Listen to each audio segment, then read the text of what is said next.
नमस्कार, सत श्री अकाल, सलाम, हेलो दोस्तों। तो साल का आखिरी महीना आ ही गया है और हम वापस हैं अपनी सीरीज लेके weekly market outlook for the last week of 2022. I hope the year has been good for you. Markets haven't moved so much during the year, right? It's quite close to the levels that they started with. Been a little choppy throughout the year, but I just hope with your own research, analysis, support, and maybe some help from our series, you made some money, made reasonable money. But the future in general looks good in my opinion. Friends, I'm Alok. मैं एक regular trader और investor हूँ Indian stock market में और ये weekly analysis मैं present करता हूँ on your favourite YouTube financial education channel stockincome.in. सो बात करते हैं 26 वीक वाले दिसंबर से जो वीक स्टार्ट हो रहा है, इसमें मेरा क्या ओपिनियन, मेरा क्या एनालिसिस है। As always I reserve right to be wrong, so let's go. हमेशा की तरह मैंने इसको ब्रेक किया है दो पार्ट्स में, न्यूज और डेटा ड्रिवन फैक्टर्स और टेक्निकल बेस्ड फैक्टर्स, राइट। तो बात करते हैं कि क्या हुआ पिछले वीक में और हम एक अंदाजा लगाएंगे नेक्स्ट वीक में दिशा क्या हो सकती है बाजार की। सो की इंडाइसेस अगर बात करें, things have been negative. Nifty has fallen by around 2.5%. Bank Nifty has been weaker by 3.6% for the week gone by. In fact, most of this selling has come in the last 2 days. पिछले 2 दिनों में ज़्यादा selling आया है. S&P and Nasdaq have also not done any better.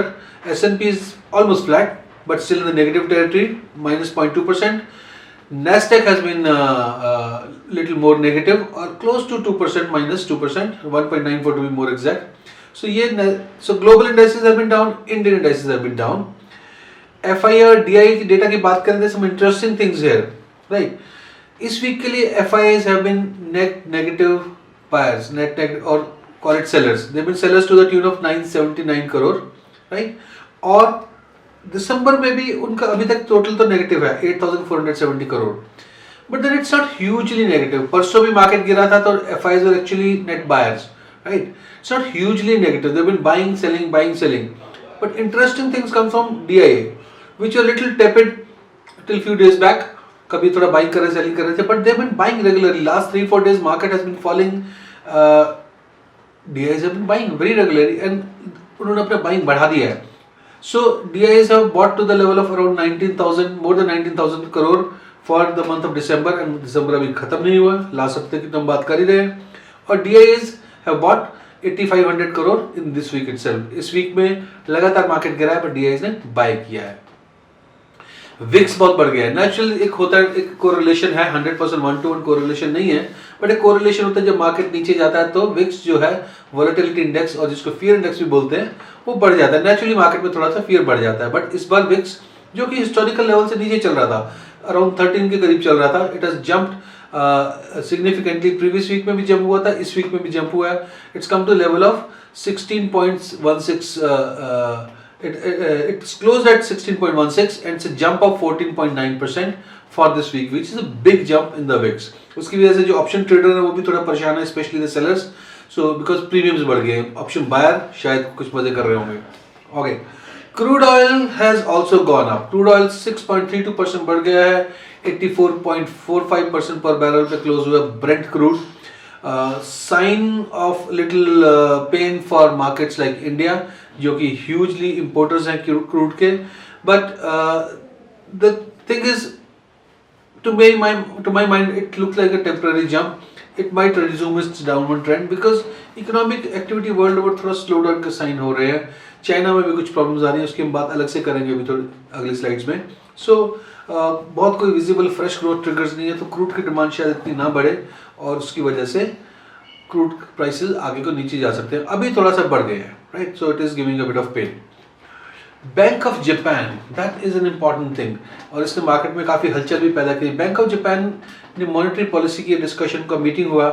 सी, अगर आपको ख्याल होगा, अगर आप रेगुलर इस चैनल से जुड़े हुए हैं तो आपको पक्का पता होगा कि इन्फ्लेशन वर्ल्ड में बहुत ज़्यादा बढ़ी हुई है, एंड उसको फाइट करने के लिए ज़्यादातर मेजर इकोनॉमीज, वर्ल्ड बैंक्स ने अपने इंटरेस्ट रेट्स बढ़ा दी. यूएस ने 4 बार इंटरेस्ट रेट बढ़ा दिए हैं, among the steepest rises in their history. Bank of England, European bank ने, सब ने इंटरेस्ट रेट्स बढ़ाए, पर बैंक ऑफ जापान ने नहीं बढ़ाए थे अभी तक, अभी भी नहीं बढ़ाए हैं. right? They have kept very accommodative, very supportive interest rate regimen, right? उनका फोकस ग्रोथ को सपोर्ट करने पे है, उन्होंने इंटरेस्ट रेट नहीं बढ़ाया है. But now for the first time in the past last meeting some concerns have been raised. उन्होंने अभी भी बढ़ाया नहीं है, बट कुछ कंसर्न रेज किए गए हैं उनके कुछ मेंबर्स के द्वारा in for the same reason कि इन्फ्लेशन उनके यहाँ भी बढ़ रहा है. तो उसको बढ़ाने के लिए they started questioning is it the right decision to continue with current rate of very very benign interest rates, current regimen of very benign interest rate, जहाँ इंटरेस्ट रेट बहुत कम है. क्या इस पॉलिसी को कंटिन्यू करना चाहिए, कब इस पॉलिसी से बाहर आना चाहिए, कब थोड़ा सा हमको देखना पड़ेगा. तो उन्होंने ऐसे कंसर्न रेज कर दिए हैं. So that is a huge shift in policy. अभी तक वो बिल्कुल डीकपल्ड थे वर्ल्ड से, बिल्कुल वर्ल्ड इंटरेस्ट रेट बढ़ाता जा रहा है, इन्फ्लेशन से परेशान है.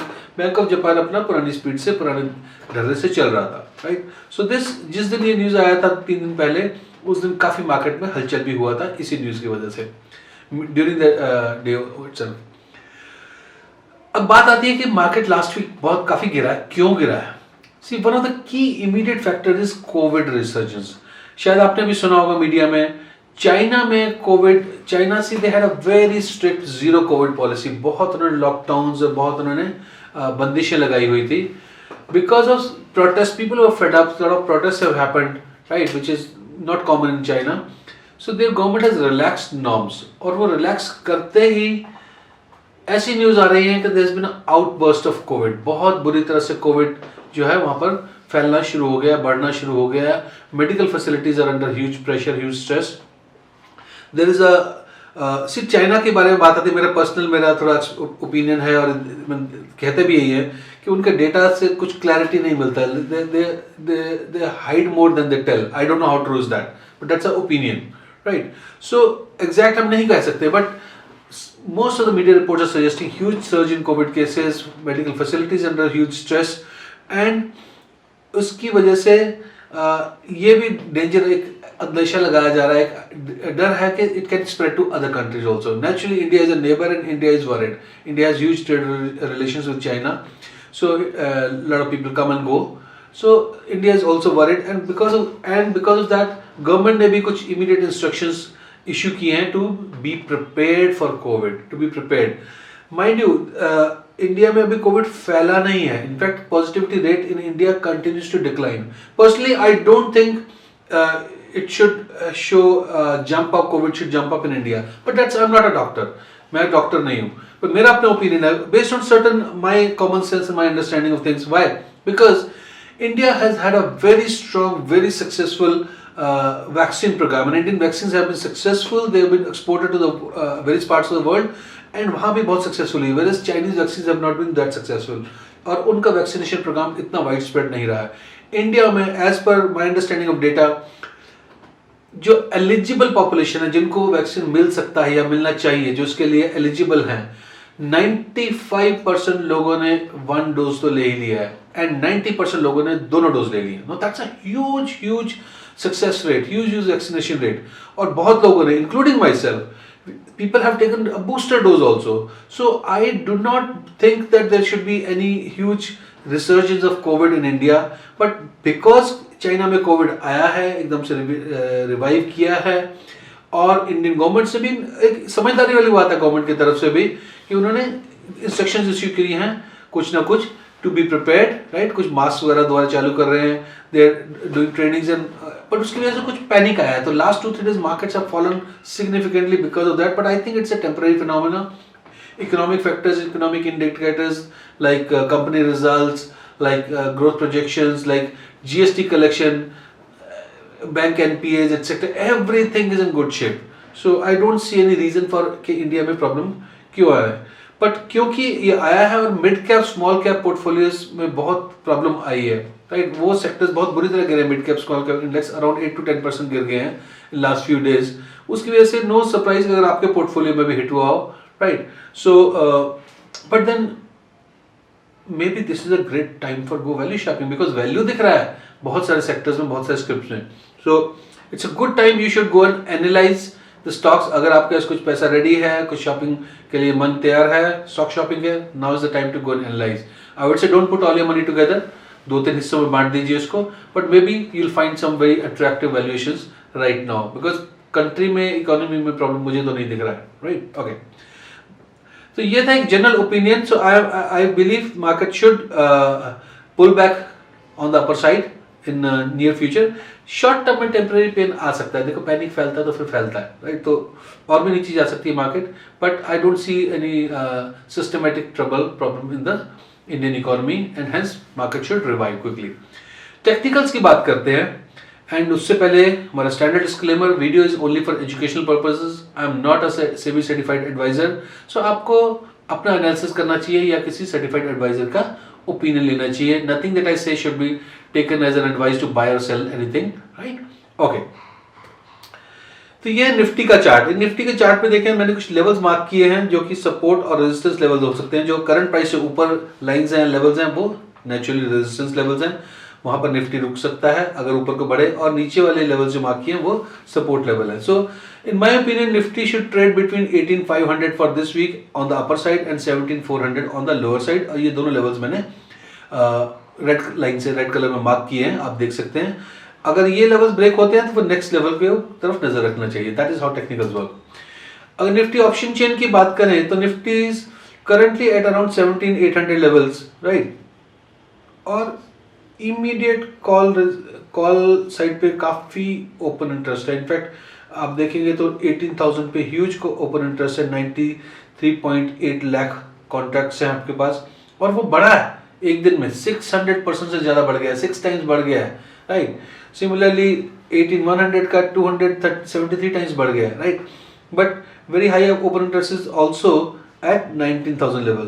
So it looks like a immediate next 2-3 days में, next week में Nifty might struggle to go up, but if it goes up it can run, right? Because I also feel that Nifty जो है, this is more case of amateur people quickly taking positions and they could be forced to run for cover अगर ये market जरा सा ऊपर जाएगा, क्योंकि 3-4 दिन के मार्केट 4-5 दिन लगातार गिर चुका है, right? And without much fundamental reasons for falling. On the support side, 17,500 looks like a good support. Market may not go beyond that, right?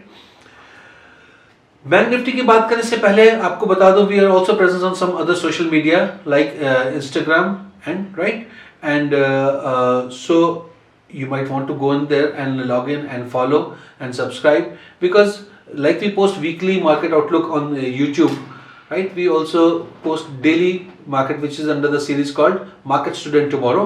उसको हम डेली पोस्ट करते हैं, डेली का आज का मार्केट एनालाइज करते हैं, मार्केट खत्म होने के बाद ये आता है और नेक्स्ट डे के मार्केट के बारे में एक ओपिनियन प्रेजेंट करते हैं. I am sure that be very helpful to you, so you might go and subscribe there. And इसके अलावा micro learnings, interesting learnings, in fact I am trying to planning to boost that up the learning part. So वो बहुत आपको अच्छी learning अपनी तरफ से कोशिश करते हैं कि आपको मिले ट्रेडिंग के लिए, इन्वेस्टिंग के लिए. And since we are planning to jack it up, move it faster, make it bigger, the learning part specially, so might we are very good idea to join right away so that आप interesting चीज़ों को miss नहीं कर जाए. Bank Nifty की बात करें तो अगेन मैंने चार्ट पे, ये डेली चार्ट है, लेवल्स मार्क कर दिए हैं. I feel bank Nifty could trade between 3,600 on the upper side and 39,800 और से 40,000 on the lower side. इस रेंज में मार्केट रहना चाहिए मेरे हिसाब से, but there are some other levels also which you can see on the chart. Things are similar, interesting things are there on the option chain for Bank Nifty also, जहाँ पर आपको दिख रहा है कि immediately ऊपर की तरफ एक रेजिस्टेंस है 763% जंप, 750%, 7.5 गुना से ज़्यादा कॉल इंटरेस्ट, ओपन इंटरेस्ट में जंप आया, इतने ज़्यादा कॉन्ट्रैक्ट्स लेके गए हैं कॉल साइड पे, which might pause a huge resistance again going up. But अगर ऊपर गया तो फिर इन सभी को भागना भी पड़ेगा पोजीशन छोड़ के, that will fuel the rally. And highest open interest on the call side is at levels of 43,500. That's what I said, इससे ऊपर जाने का चांसेस कम है. नीचे की तरफ इमीडिएट लेवल पे काफी अच्छे सपोर्ट दिख रहा है 41,500, because Nifty bank Nifty is fallen significantly. और उसके बाद फिर आपको काफी अच्छा ओपन इंटरेस्ट दिखता है, which is the highest open interest actually eight 40,000 level. So again my assumption is, my belief is same, the Nifty could trade between 39,800 and 43,600 for the week which is starting on Monday, 26th of December. So friends, with that we'll end this session.